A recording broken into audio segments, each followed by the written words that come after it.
The Lost Gardens of Heligan.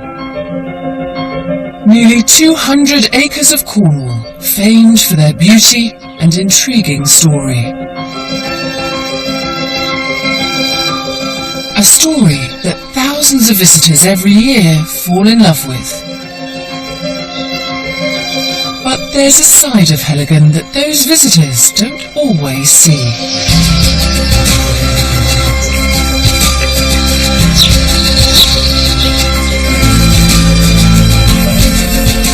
The gardeners here look to those that have gone before them, using the philosophies and secrets of a fallen generation, adopting techniques that are hundreds of years old. And, because they do, Heligan has other secrets to reveal.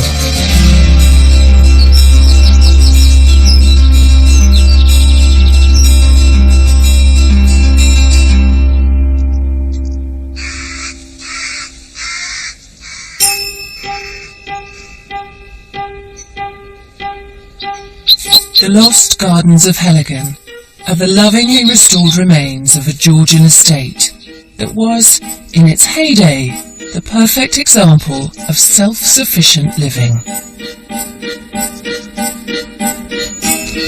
In the days before food imports and supermarkets, these huge productive gardens supplied everything, both to the family at the manor house and all the estate workers.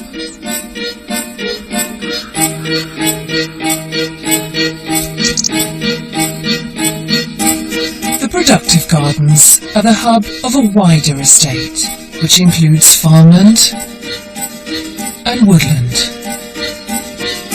Today, the whole estate is managed as it was in its Georgian prime, using the same combination of practicality and waste not want not philosophies.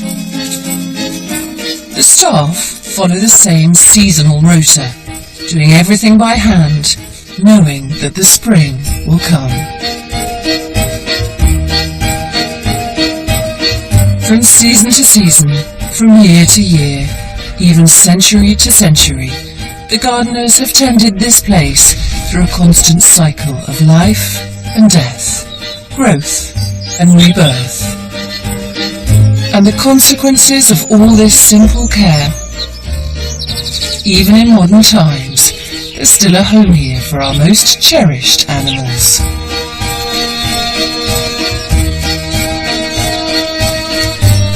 From the barn owl who hunts the field margins of the farmland, to the family of foxes who play on the lawns of the pleasure gardens, and the badgers and woodpeckers who carve out a home in the woodland.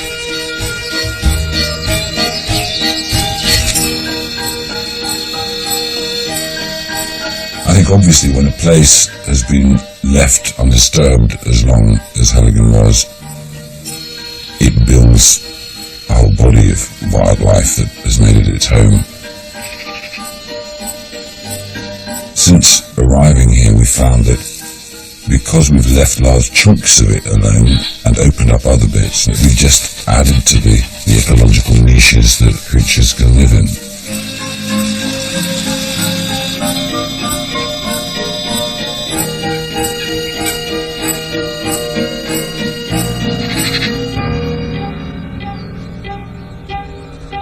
It's winter, and the gardens seem lifeless. But if you know where to look, wild creatures are everywhere. The blackbirds are already busy. In gardens they nest 2 weeks earlier than in the wild. Combine that with Cornwall's milder climate, and this pair are already gathering nesting material, even in mid-February. And if you look carefully around Valentine's Day, the Italian garden is the stage for an amphibious tale of often unrequited love. These common toads are spawning.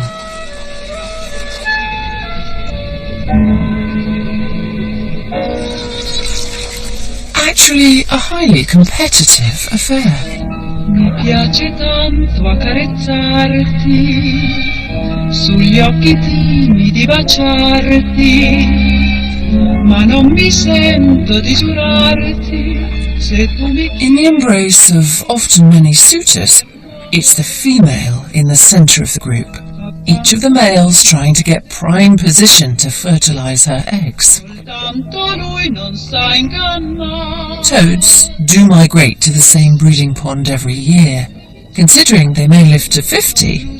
For those who are unsuccessful this time, there's always hope.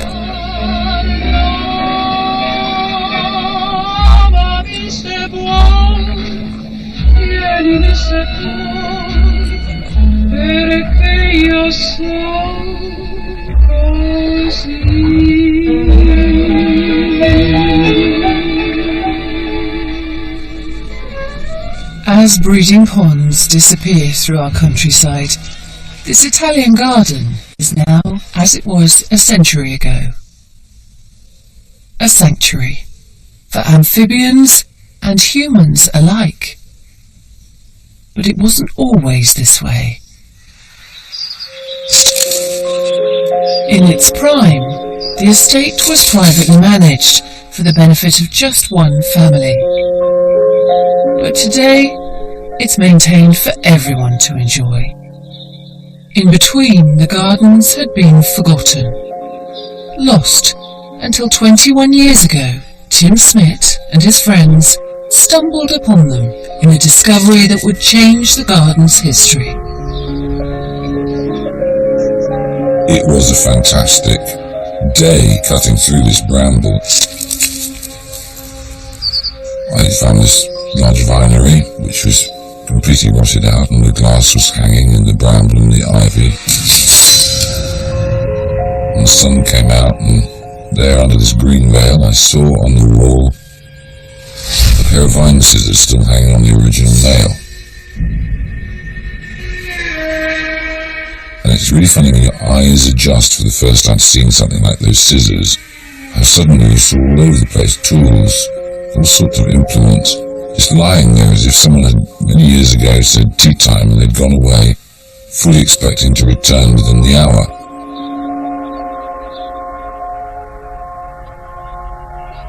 You know now that in 1915 and 1916, most of the gardeners enlisted and went off to war, and we know that 2/3 of them were to die.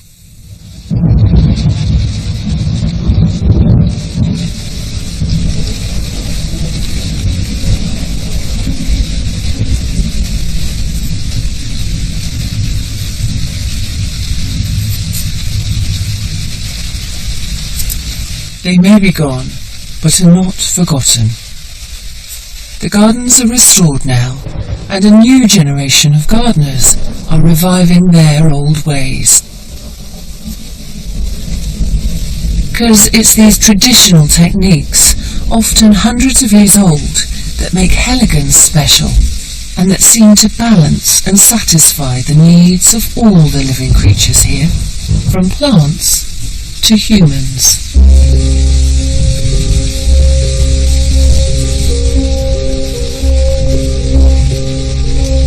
Gardeners at Heligan perform a timeless set of rituals, jobs dictated by the seasons and by nature. Nicola is responsible for the productive gardens. This time of year, early spring, peach blossoms are obviously much earlier than all the other fruits that are outdoors. There's very few insects around.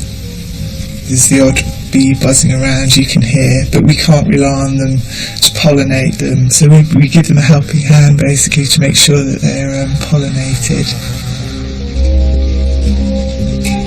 I use my little rabbit's tail, and which is great.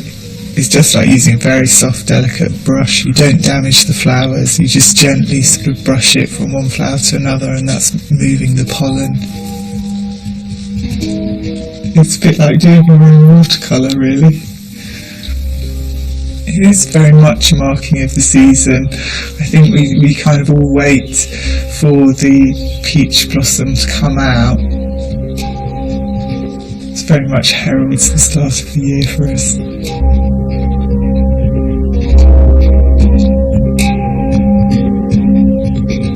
Outside the peach house, the hard frosts of early spring linger in the flower garden, and anemones provide the only bright colour on otherwise bare earth.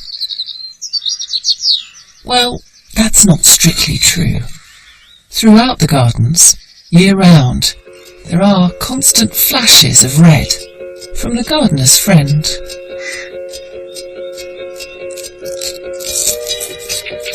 The robin is a real feature in the garden. Everybody in all the different areas of the garden feels they've got their own personal little robin, really, because they do constantly follow you around. It's quite lovely, you know, they're there beside you, sort of flitting in and out, and they're really quite tame.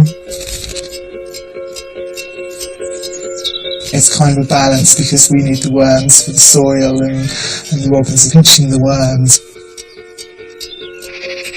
But other pests and insects, you know, the aphids and the smaller sort of insects that we don't want on the plants, they do help us around the garden. They're just a lovely part of being outdoors, and you don't want to fight against nature, you want to work with it as much as you can and appreciate it.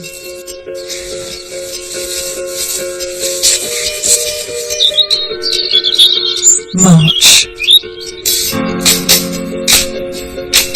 As spring bursts forth, the pied wagtails have begun to nest.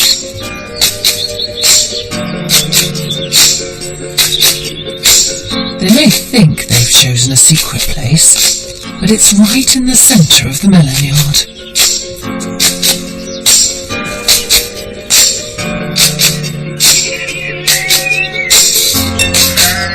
And in the farmland, the first of Heligan's lambs soak up the spring sunshine. Part of the magic here is that spring comes earlier in Cornwall.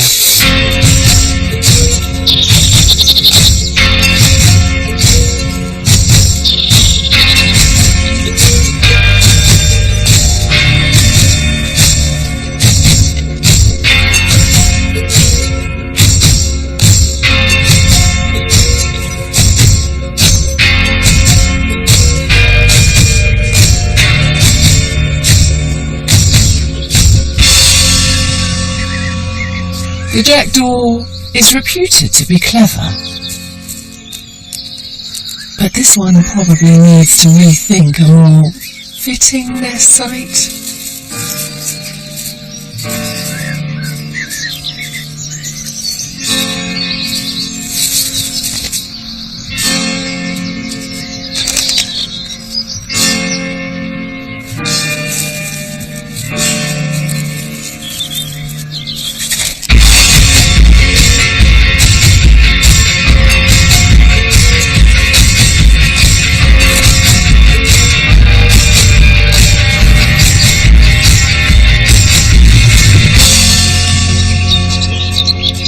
From the giant Magnolia campbellii to the smaller bulbs, spring flowers adorn both the pleasure and formal gardens. But the woodland also puts on a show. Violets, primroses and bluebells. But they're only here because of a return to traditional forestry. Coppicing leaves clearings, which allows sunlight to bathe the forest floor and allows these flowers to grow.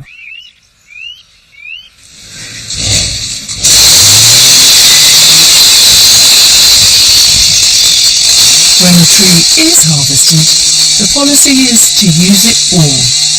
Smaller branches are used in the garden or as mulch, and some wood left to rot down, valuable habitat for insects.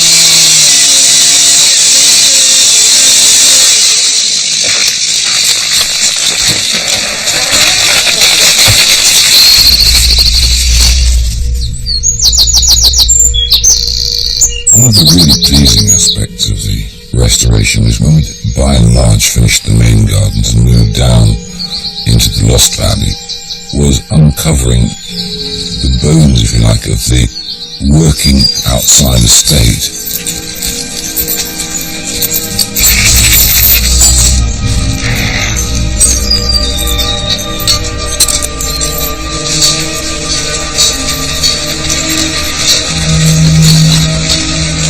You often talk about sustainability, and here was the evidence all around you of what had been deemed to be sustainable operations. We had several acres of hazel for the pea sticks and so on, and the fence making.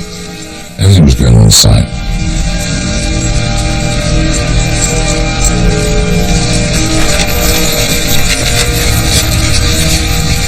Some trees, although dead, are left standing, for very good reason.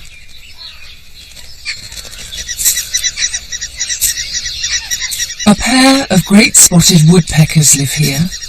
Having carved their nest in this dead tree, they're already feeding chicks.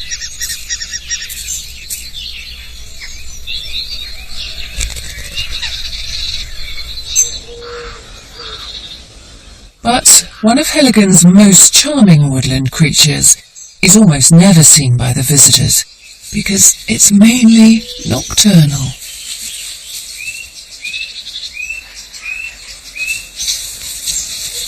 Before dusk, this community begins its nightly foray for food. As night falls, their explorations take them all the way into the pleasure gardens.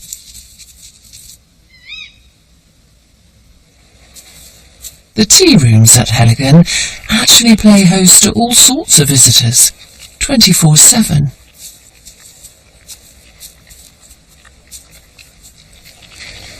It's here that many of our permanent residents meet up.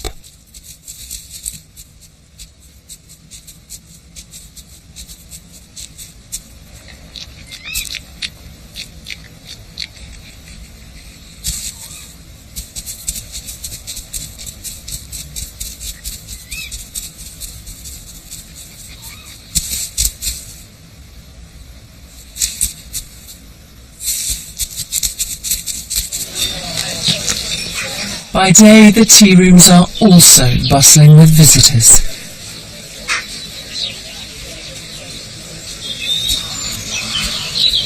Made welcome in particular by the rooks and jackdaws.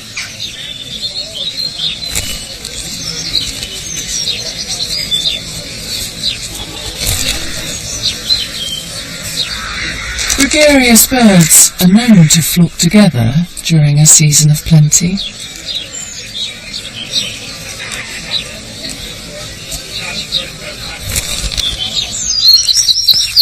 All over the gardens are signs that life is moving at a faster pace.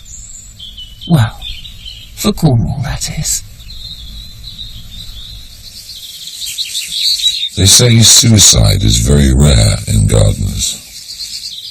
Most gardeners I meet, they have a calm and a pace about them which is different to any other profession I know.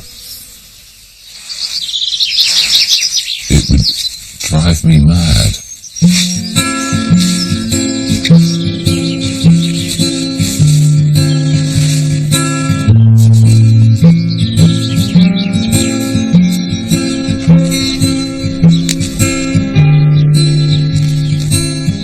Start sowing a row, it's 100 foot long and you can be there for some time. So there's something about the state of mind when you're doing those things, and sometimes people look at you and they go, oh, that would drive me mad, because you're picking out hundreds and hundreds of plants and it's just that monotonous thing. But it's quite calming, and being outdoors all year round, I just think internally, that's very good for you.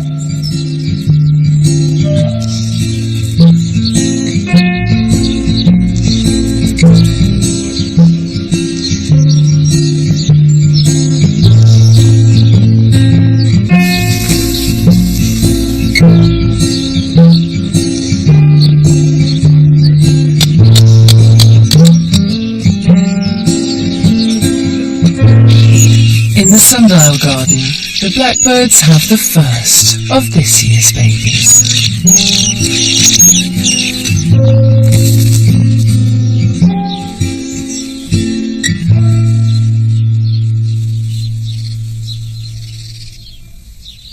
We do have a lot of birds in the peach house with us, particularly in the summer when it's very dry in there and the birds are coming in, they're having little dust baths, so there's always sort of fluttering around in the soil. This is very dry. We have a lot of flies sort of later in the season. I mean, we put biological controls in the glass house to keep the pests down, but you often see them pecking along the base of the walls and get little mosses growing, and the birds sort of peck through and find the little insects. So it's great because for us they're clearing out our pests, and for them they just get a feast as well. The walls of the productive gardens were used for growing fruit.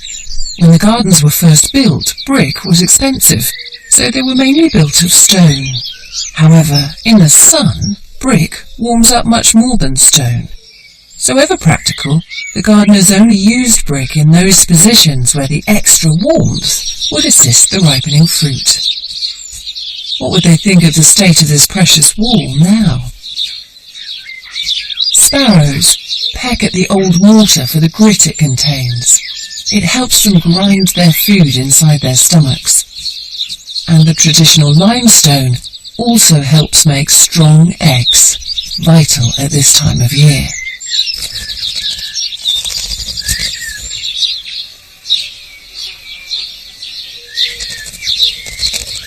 Although they were once abundant, the sparrow is now listed as a threatened species.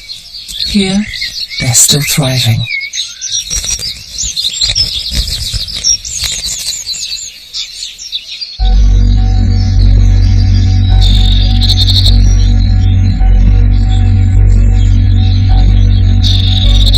June, and a new season begins, the holiday season.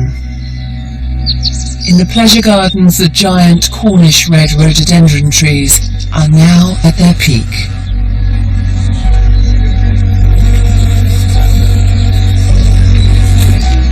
But the captivated visitors are just day trippers.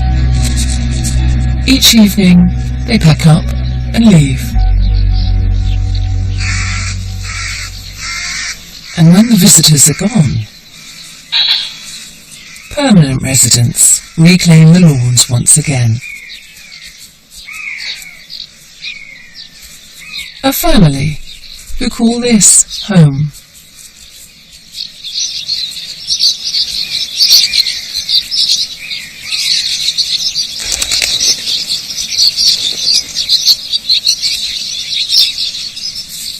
This year's cub is still just a baby, with a lot to learn.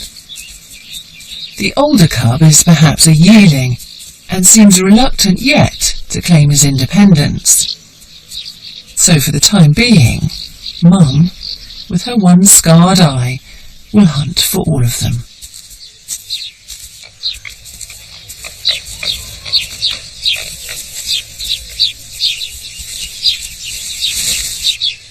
The little ones have much more important business to attend to.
Here, every creature has a place, not just to live, but to hunt.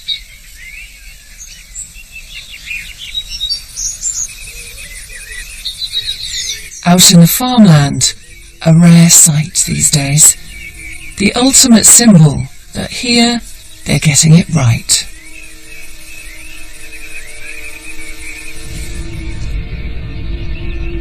The sensitive management of the fields, the hedgerows and the wide margins provide habitat for plenty of small mammals like field voles, and without them, this barn owl simply can't survive.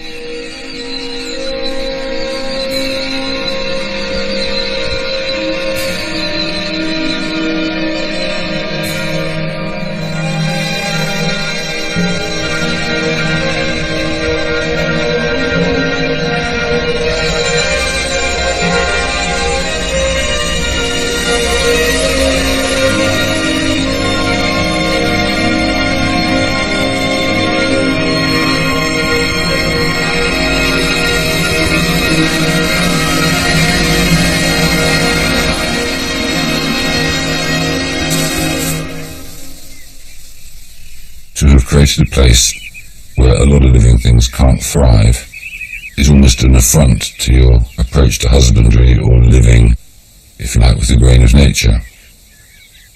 I think also it's important for people to think about the hedgerows and the wild areas and the creatures that live in it as having a sense of rights to it.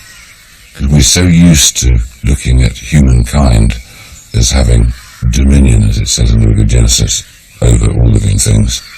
I think it often blinds us to the fact that wild things are part of us.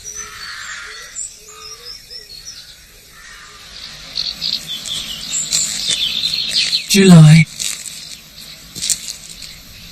To grow your own pineapples was in the great Georgian era the ultimate accomplishment from the gardens, and then, as now, required extraordinary effort and know-how. Pineapples need heat to grow, and the pineapple pit relies on a precise balance of straw and rotting horse manure to provide it. Like pineapples, pied wagtails are known for their love of warm places. They often gather together to roost in sewage works. So, is it that which has inspired the wagtails to nest here, in the gap warmed by the pineapple pits, even though it's one of the busiest places in the whole garden?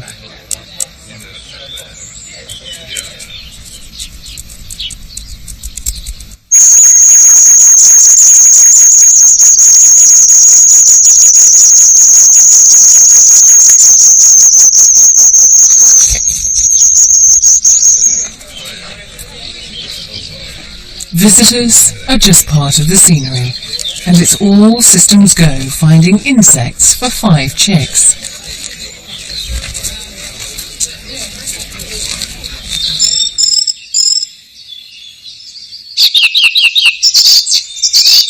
Usually, a pair of woodpeckers produce between 4 and 7 eggs. But this year, there seem to be only 2 chicks. It may well be that our great spotted woodpecker, himself a predator of nests, has had his own nest raided.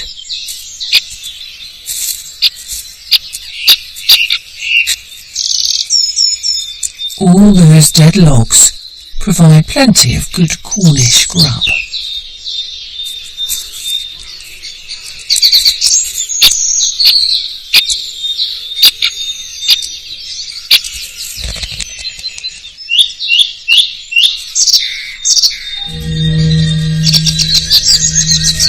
The grey squirrel, commonly blamed for the decline of our woodland birds, for their egg-stealing habits.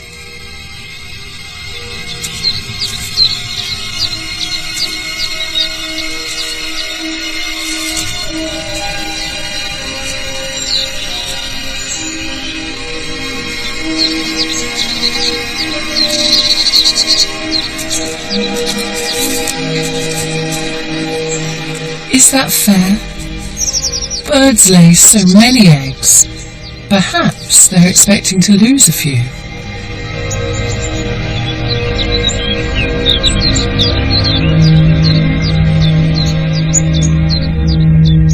Our squirrel may well have visited the nest before and taken some of the eggs, but today he's more interested in the tree as a grooming spot.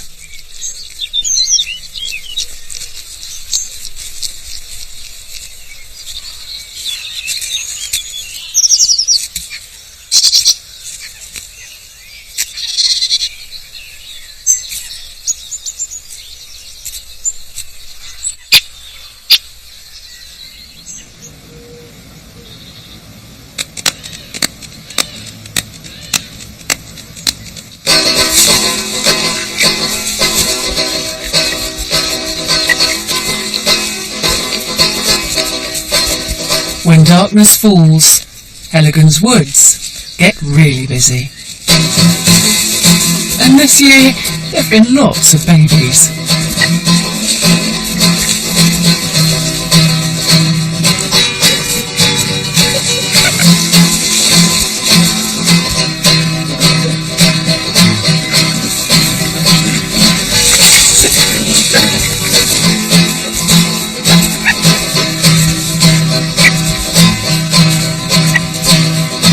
But it's not just the badgers out in the woods tonight.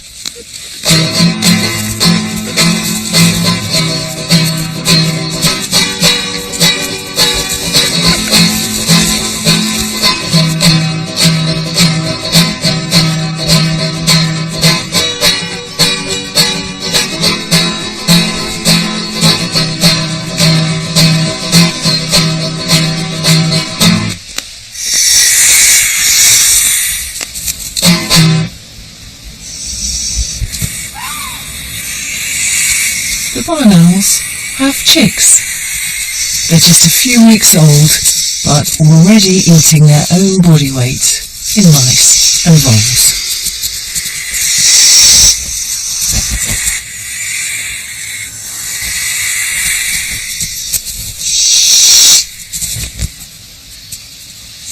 The night shift at Heligan is full on.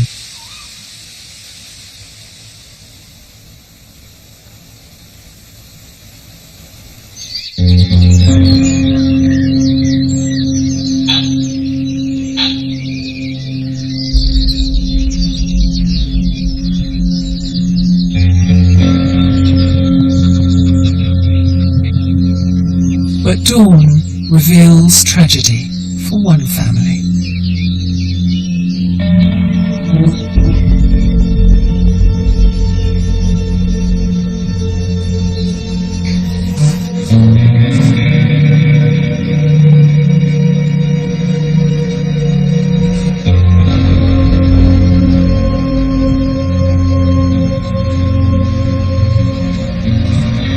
No one knows what has killed the youngest cub.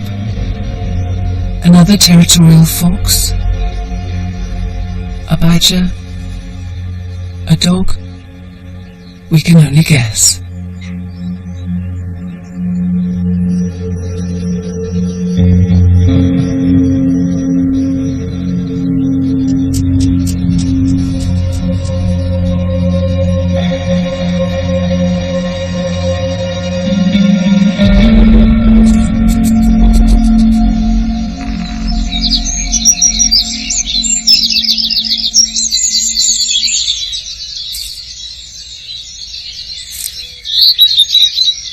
Most of Heligan's babies are flourishing, and some are ready to take their first leap into adulthood. For others, though, it does require a leap of faith before they've tested out their wings.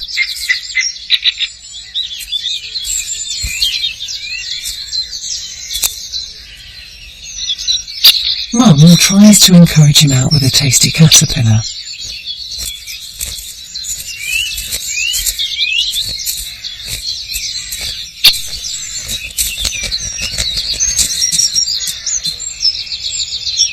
Every second he's on the ground is dangerous, Before he can fly, he's completely vulnerable to predators. But his instincts seem to tell him to head for the trees. Like many mothers, this one has a strong urge to feed her young, which doesn't go just because he's fledged the nest.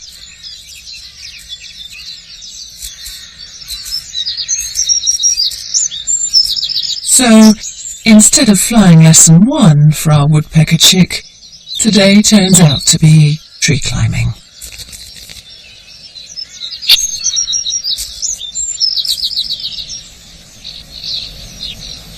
Our pied wagtail chicks are out of the pineapple pit, and here in the melon yard for the next few weeks they will also get basic training in flying.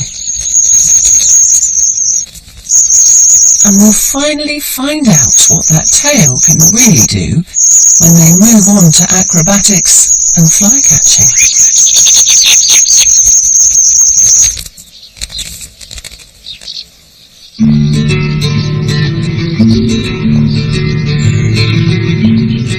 The height of summer. The peach house in the summer is just the most beautiful part of the garden. It's really beautiful, and the peaches themselves are lovely. You get these big, fat, ripe peaches. It's a constant job in the summertime to keep an eye on them, because obviously they're so delicate and soft that if they fall they bruise very easily. But you get to a point where they're literally ripening by the hour. There is no access, for obvious reasons, to the peach house in the summer for visitors, but they're so beautiful and so tempting. You quite often see these little bruised finger marks on the peaches where people have tried to grab them and pull them down. So even though they're not supposed to be, I think we do get a few illegal trespassers.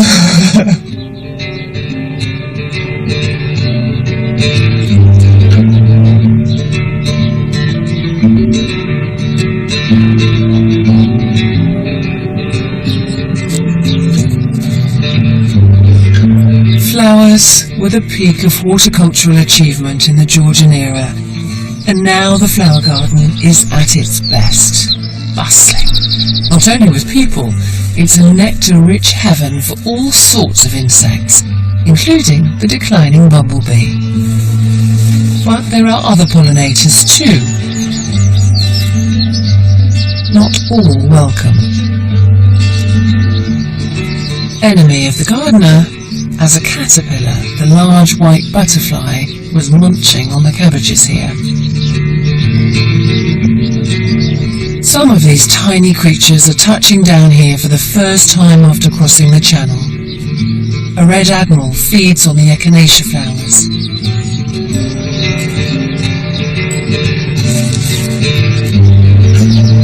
And a hummingbird hawk moth from as far away as Africa. These insects in the flower garden are vital, not only pollinating the plants, making sure they'll set seed for next year, but also providing food for insect-eating birds.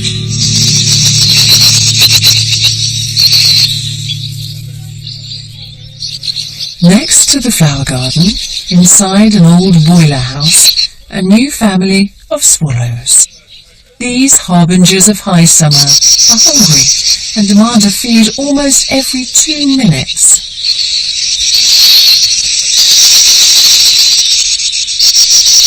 The acrobatic parents catch insects on the wing and are ceaseless in their energy, but luckily don't have too far to go to hunt.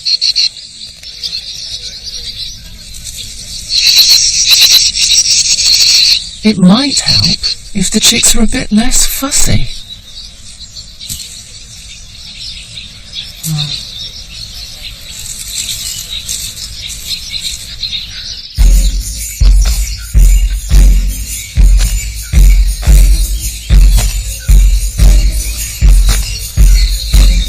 It had long been rumoured that half of Mervagissy had been conceived in the jungle, because after it got overgrown, it was a very romantic trysting spot, which I believe is the old-fashioned word for it.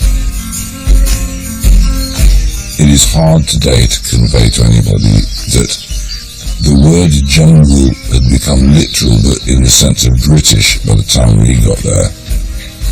I don't think I'm exaggerating. I think there were 2,000 sycamore and ash trees had planted themselves through the middle of it.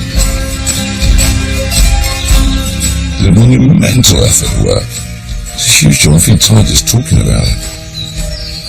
Yet underneath, remarkably, all the ferns had survived. There was this monster collection of really big tree ferns, which are beautiful.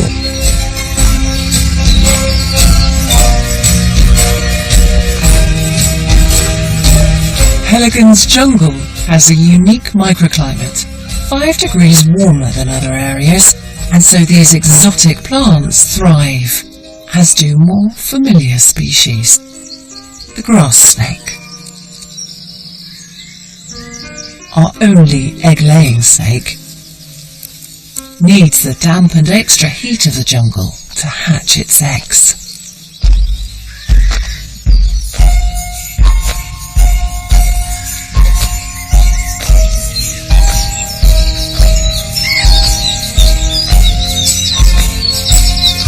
The jungle is designed around a man-made string of ponds and streams which all flow into each other. Great wildlife habitat.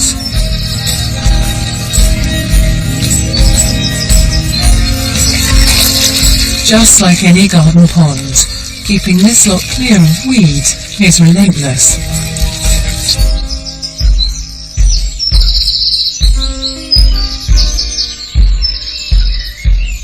In fact, it's this network of pools throughout the gardens that are vital for the success of the wildlife.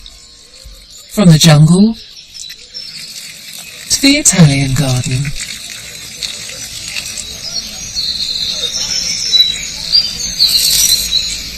Even down to the most delicate of creatures.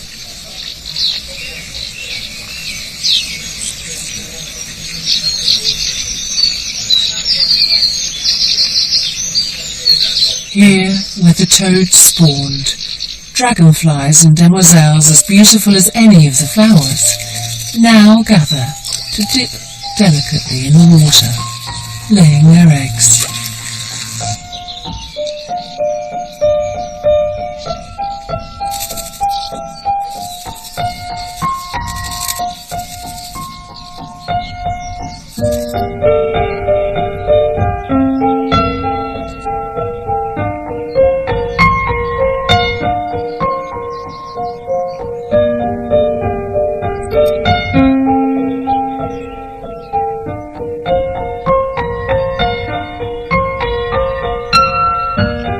Common blue damselflies entice each other with courtship dances, a fragile existence.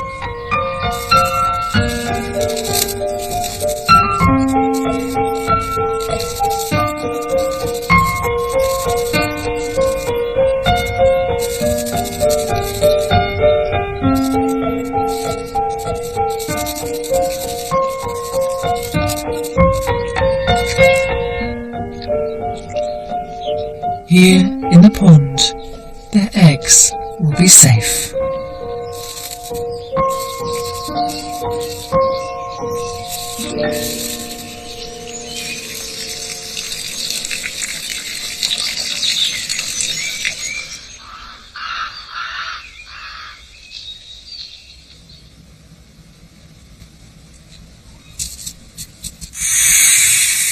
In the barn, the mother barn owl is doing her best to encourage her chicks out of the safety of their nest.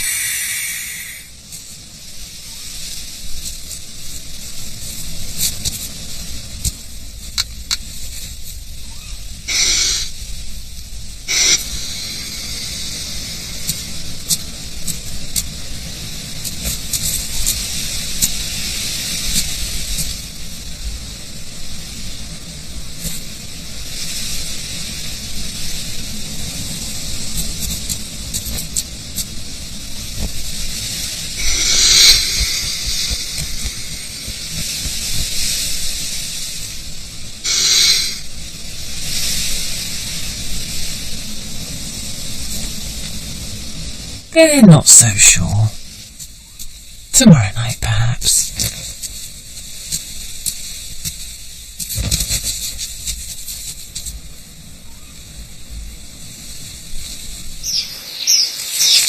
In these hot August days, when they might be forgiven for finally getting the deck chairs out, the gardeners are planning for the following year. The way we're starting to look at the world now, we come up with posh phrases like living with the grain of nature, don't we? Treading lightly on the earth. But I think it actually comes back to some old values that we know from our grannies nearly of waste not, want not. And about nurturing, stewardship, mentoring, all those things which are about husbanding resource in a way that means there's more to go around and that you do today with tomorrow in mind.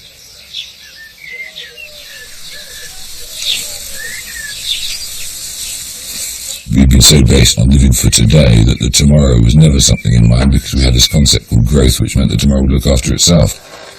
And I think these estates are a fantastic metaphor for what is good about husbandry and nurturing and working with the grain of nature.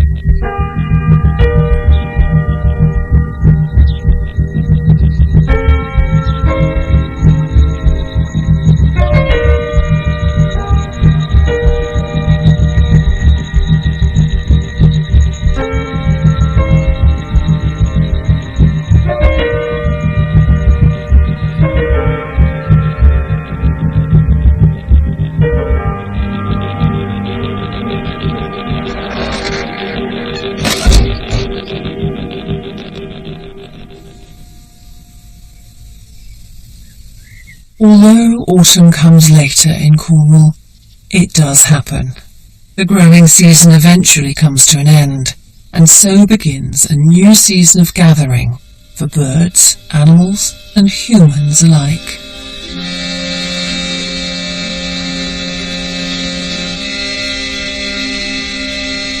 When I lived in a city, winter I could see had no purpose whatsoever, and autumn was just a depressing sort of prelude to being even more depressed in the winter. And summer was great at the start of it, but towards the end of it you were getting depressed at the thought that you were going to have autumn, which was a prelude to winter. And spring was fine and hopeful.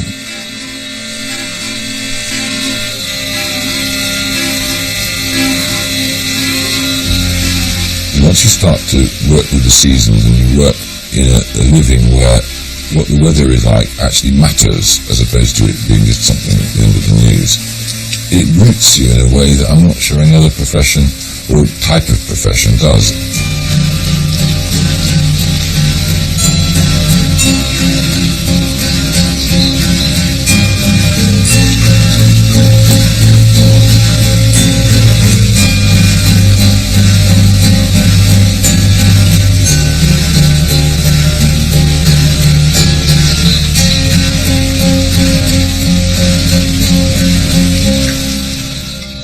The idea for us is to have this almost seamless annual cycle.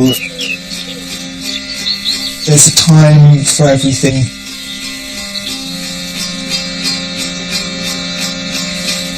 I think in some ways it's comforting that we're carrying on the way that the garden is done and just people's passion to make it work.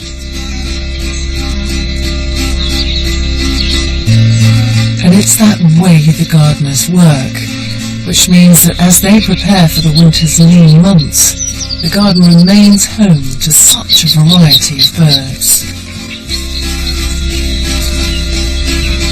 A female blackcap, usually migratory, but she'll stay here through the winter.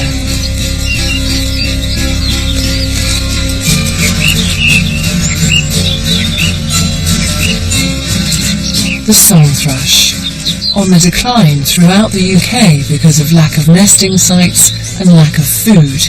But here, they find both.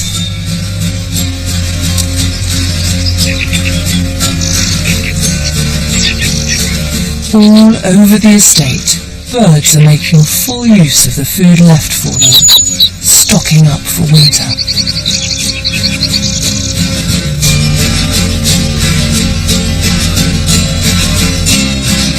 From the start of spring to now, Harvest Festival is the culmination of a season's work for the whole team.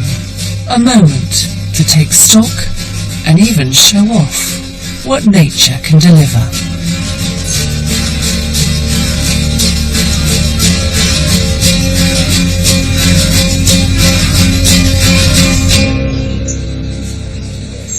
One wildlife secret here in the jungle doesn't remain so for very long. Although he's making the best of it, just like the exotic plants, this green heron doesn't belong here. He should really be hunting the waterways of North or Central America, but has been blown hundreds of miles off course to this Cornish peninsula. And, as were the unfamiliar plants in days of old, he has become a curiosity in these parts. Unperturbed by all the attention, he's decided to stay.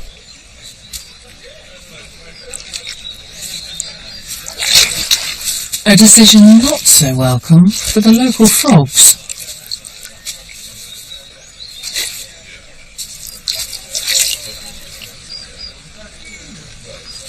The frog's response to being caught is to puff up, hoping to become impossible to swallow.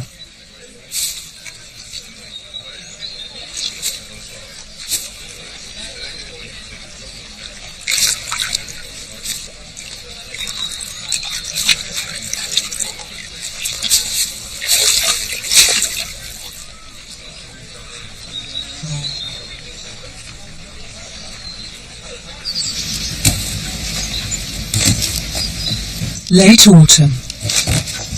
The gardeners are preparing to make something that humans have been making here since medieval times.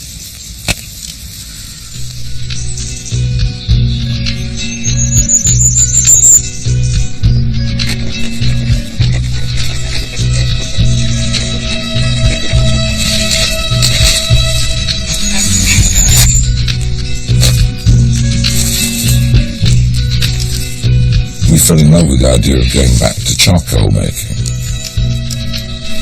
There's just something fantastically satisfying about watching the timber that's been harvested from around the woodlands being packed so neatly into those big tanks and then have a hole down the middle where you put the fire.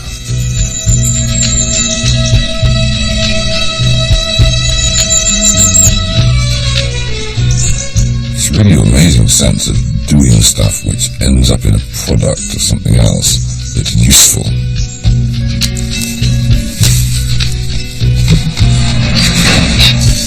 The satisfying comment because the whole thing goes on top, and then you wait for the papal vote of smoke to come out.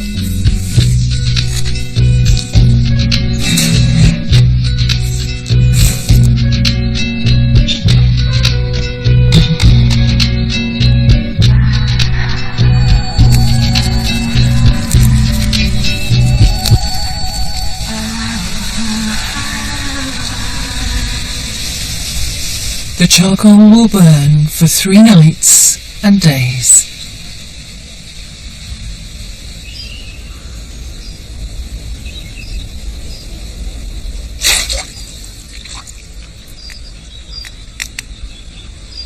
To the old estate, charcoal was vital, a fuel to keep fires really hot, perfect for blacksmiths with horseshoes to make.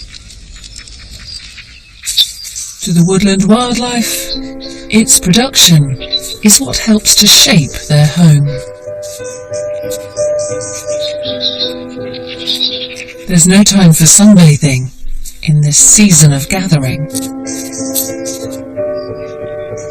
Our woodpecker chick has grown and now looks a bit more at home on the tree.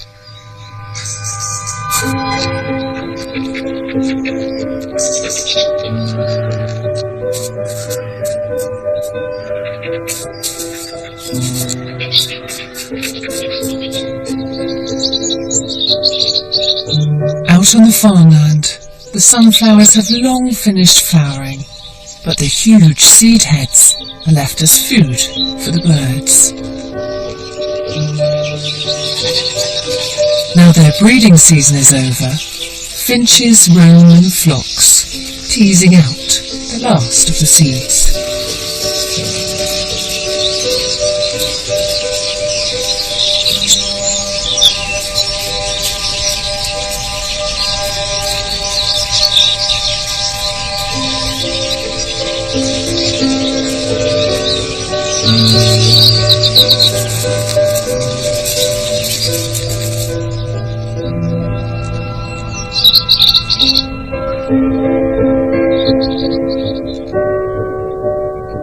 And over in the barn, an eerie silence.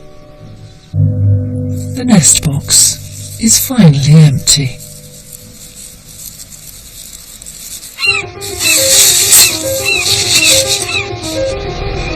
The traditional cycle of work and growth never really has an end. Already the gardeners are preparing for next year's crops. It marks time of year because everybody's kind of like, it's time for a seaweed run. So we've watched the tide times coming up so we can be down there as long as possible while the tide's out to gather as much seaweed as we can.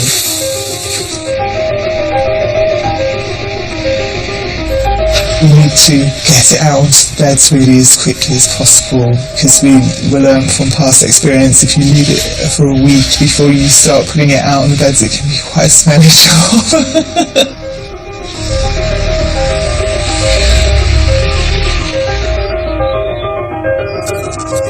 It's very good for the soil structure because as it rots down it binds the soil and creates a lovely crumb structure.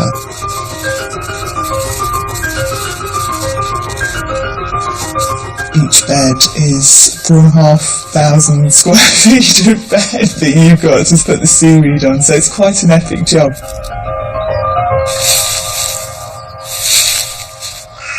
To both the visitors and the people that work here, Heligan is much more than just a garden. Perhaps that's because we yearn for a past where we were producers, not just consumers, where we took today's pineapple and turned it into tomorrow's.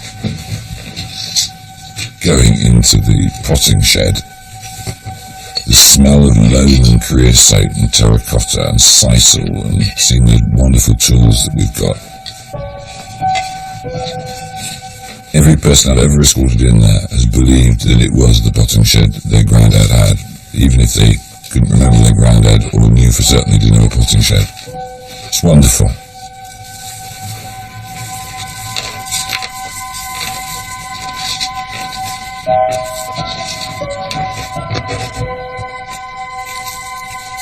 Does this place feel magical because it satisfies our hunger for a home in the natural world?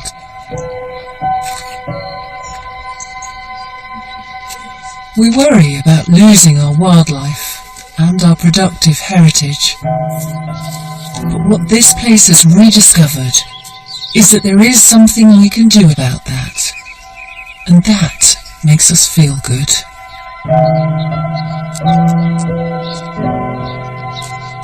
The early estates, the Georgian model of the great aristocratic estate, was almost totally self-sufficient except for the luxuries that it brought in.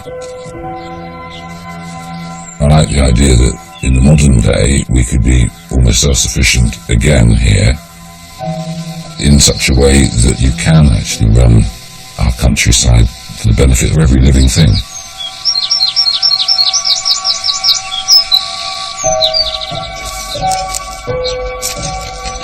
It's no wonder that wildlife thrives here.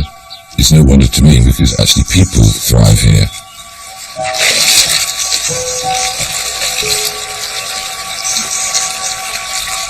What I learnt at Heligan more than anything is the sense of those cogs of time going round, where every particular part of the year has a purpose.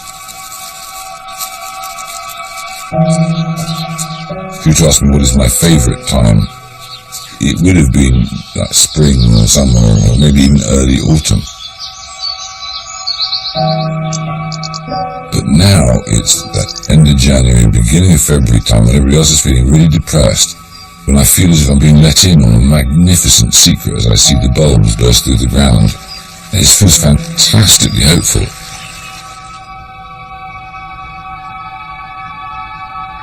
I wish I could translate my deep pleasure in knowing that to everybody.